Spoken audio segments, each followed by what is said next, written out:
Stump mic में record ये चू चा वाली आवाजें सुनकर आप लोग भी हंसने लगोगे। नंबर 3, जब अक्षर पटेल बताते हैं कि ऋषभ पंत स्टंप के पीछे कैसी अजीबो गरीब आवाजें निकालते हैं। वो बीच में आवाजें भी जो निकालता है ना।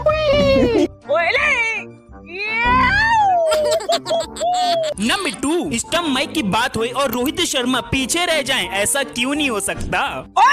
ये जैसू गली क्रिकेट खेल रहा है क्या? नीचे बैठ के रहे, जब तक बॉल खेलेगा नहीं उठलेगा नहीं, नीचे बैठ के रहे।